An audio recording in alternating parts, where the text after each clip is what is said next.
मरने से पहले होने वाला अनुभव। आत्मा जब शरीर छोड़ती है तो मनुष्य को पहले ही पता चल जाता है। ऐसे में वह स्वयं भी हथियार डाल देता है। अन्यथा उसमें आत्मा को शरीर में बनाए रखने का बहुत प्रयत्न किया होता है और इस चक्र में कष्ट झेला होता है। अब उसके सामने उसके सारे जीवन की यात्रा चलचित्र की तेज चल रही होती है। उधर आत्मा शरीर से निकलने की तैयारी कर रही होती है। इसलिए शरीर के 5 प्राण एक धनंजय प्राण को छोड़कर शरीर से बाहर निकलना आरंभ कर देती है। ये प्राण आत्मा से पहले बाहर निकलकर आत्मा के लिए सूक्ष्म शरीर का निर्माण करते हैं, जो कि शरीर छोड़ने के बाद आत्मा का वाहन होता है। धनंजय प्राण पर सवार होकर आत्मा शरीर से निकलकर इसी सूक्ष्म शरीर में प्रवेश कर जाती है। बहरहाल अभी आत्मा शरीर में होती है और दूसरे प्राण शरीर से धीरे धीरे बाहर निकल रहे होते हैं कि व्यक्ति को पता चल जाता है। उसे बेचैनी होने लगती है, घबराहट होने लगता है, सारा शरीर कटने लगता है, खून की गति धीमी होने लगती है, सांस उगड़ने लगती है, बाहर के द्वार बंद होने लगते हैं, अर्थात अब चेतना तो लुप्त होने लगती है और मूर्छा आने लगती है। चैतन्य ही आत्मा के होने का संकेत, और जब आत्मा ही शरीर छोड़ने का तैयार हो तो चेतना को तो जानी ही है और मूर्छित होने लगता है, बुद्धि समाप्त हो जाती है और किसी अनजाने लोक में प्रवेश की अनुभूति होने लगती है। ये चौथा आयाम होता है कि फिर मूर्छा आ जाती है और आत्मा एक झटके से निकल भी खुली इंद्रिय से बाहर निकल जाती है। इसी समय चेहरा विकृत हो जाता है। यदि आत्मा के शरीर छोड़ से का मुख्य चिन्ह होता है। शरीर छोड़ने से पहले केवल कुछ पत्नों के लिए आत्मा अपनी शरीर को 100% सजीव करती है, ताकि उनके लिए निकलने का मार्ग अवरुद्ध ना रहे, और फिर उसी समय आत्मा निकल जाती है और शरीर खाली मकान की तरह निर्जीव रह जाता है। इससे पहले घर के आसपास कुत्ते बिल्ली के रोने की आवाज़ें आती है। इन पशुओं की आंखों अत्यधिक चमकीली होती है, जिससे ये रात के अंधेरे में तो क्या सूक्ष्म शरीरधारी आत्माओं को भी देख लेते हैं। जब किसी व्यक्ति की आत्मा शरीर को छोड़ने के लिए तैयार होती है तो उसके अपने सगे संबंधी जो मातृत्वों के रूप में होते हैं उसे लेने आने के और व्यक्ति उन्हें यमदूत समझाता है और कुत्ते बिल्ली उन्हें साधारण जीवित मनुष्य ही समझाते हैं और अनजान होने की वजह से उन्हें देखकर रोते हैं और कभी कभी भौंकते भी हैं। शरीर के 5 प्रकार के प्राण बाहर निकलकर उसी तरह सूक्ष्म शरीर का निर्माण करते हैं, जैसे गर्भ में स्थूल शरीर का निर्माण कर्म से होता है। सूक्ष्म शरीर का निर्माण होते ही आत्मा अपने फूलवाहक धनंजय प्राण के द्वारा वेग निकलकर सूक्ष्म शरीर में प्रवेश कर जाती है। आत्मा शरीर से जिस जंग निकलती है उसे खोलती तोड़ती निकलती है।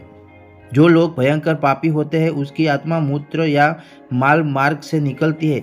जो पापी है और पुण्य आत्मा भी है उनकी आत्मा मुख से निकलती है। जो पापी का और पुण्यता अधिक है उनकी आत्मा नेत्रों से निकलती है, और जो पूर्ण धर्मष्टि पुण्यतात्मा और योगी पुरुष है उसकी आत्मा भ्रांत से निकलती है। अब तक शरीर से बाहर सूक्ष्म शरीर का निर्माण हुआ रहता है, लेकिन ये सभी का भी हुआ रहता जो लोग अपने जीवन में ही मोह माया से मुक्त हो चुके योगी पुरुष है, उन्हीं के लिए तुरंत सूक्ष्म शरीर का निर्माण हो पाता है। अन्यथा जो लोग मोह माया से ग्रस्त है परंतु बुद्धिमान है, ज्ञान विज्ञान अथवा पंडित से युक्त, ऐसे लोगों के लिए 10 दिनों में सूक्ष्म शरीर का निर्माण हो पाता है। हिंदू धर्म शास्त्र में 10 का गात्र का श्राद्ध और अंतिम दिन मृतता श्राद्ध करने का इसलिए विधान होता है कि 10 दिनों में शरीर के 10 अंगों का निर्माण इस विधान से पूर्ण हो जाता और आत्मा को सूक्ष्म शरीर मिल जाते।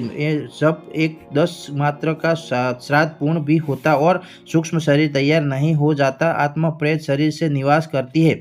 अगर किसी कारणवश ऐसा नहीं हो पाता है तो आत्मा प्रेत योनि में भटकती रहती है। आत्मा ने शरीर छोड़ने समय व्यक्ति को पानी सी प्यास बहुत गलती से ही शरीर प्राण निकलते समय कष्ट खुलने लगता है, हृदय सूखता जाता है और इससे नाभि जलने लगती है, लेकिन कष्ट अवरुद्ध होने से पानी पी या नहीं जाता और ऐसे ही स्थिति आत्मा शरीर छोड़ देती है, प्यास अधूरी रह जाती है। इसलिए अंतिम समय वे मुख में गंगा जल डालने का विधान है।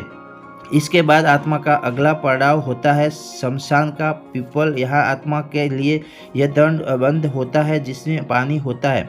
यहाँ ये प्यासी आत्मा यमदंड से पानी पीती है जो उसके लिए अमृत तुल्य होता है। इस पानी के से आत्मा तृप्ति का अनुभव करती है। हिंदू धर्म शास्त्रों में विधान है कि मूर्त के लिए सब करना होता है ताकि उसकी आत्मा को शांति मिले। अगर किसी कारणवश मृतक का 10 गात्र का श्राद्ध न हो सके और उसके लिए पीपल पर यज्ञ न बांध हो सके तो उसकी आत्मा प्रेत योनि और चली जाती है और फिर वहाँ से उसकी मुक्ति होगी वह कठिन होगा। कुछ उपाय अवश्य है। पहला तो ये कि किसी के देवदास होने के समय से लेकर 13 दिन तक निर्माण नामक उच्चर में अपने स्थान किया जाता है और जो संस्कार बताए गए हैं उसका पालन करने से मृतक वेद योनि निकल जाने से बच जाता है। मन के दायरे से बाहर निकलकर सोचते होकर जीवन को जिए, न कि मन में अधीन सब कर्म परछाई की तरह मनुष्य के साथ रहते हैं। इसलिए सदा शुभ कर्मों की शीतल छाया में रहे। वैसे भी कर्मों की ध्वनि शब्दों की ध्वनि से अधिक ऊंची होती है। अतः सदा धर्म कर्म सोच विचार करे। जिस प्रकार धनुष में से तीर छूट जाने के बाद वापस भी आता, इसलिए जो कर्म वापस हो गया वह पल का कर्म वापस नहीं होता, चाहे अच्छा हो या बुरा। इसलिए इससे पहले कि आत्मा इस शरीर को छोड़ जाए, शरीर में रहते हुए आत्मा को यानी स्वयं को जान ले और जितना अधिक हो सके मन से वचन से कर्म से भगवान श्री राम श्री कृष्ण ज्ञान चिंतित जप कीर्तन करते रहे। निरंतर स्मरण से हमें भगवान धाम की प्राप्ति हो सकता, जो कि जीवन का वास्तविक लक्ष्य है। कमेंट बॉक्स में कमेंट करके जय श्री राम जय कृष्ण जरूर लिखिए। धन्यवाद। और हमारी छोटी सी हेल्प है, सब्सक्राइब लाइक शेयर ज़रूर करें। थैंक यू दोस्तों।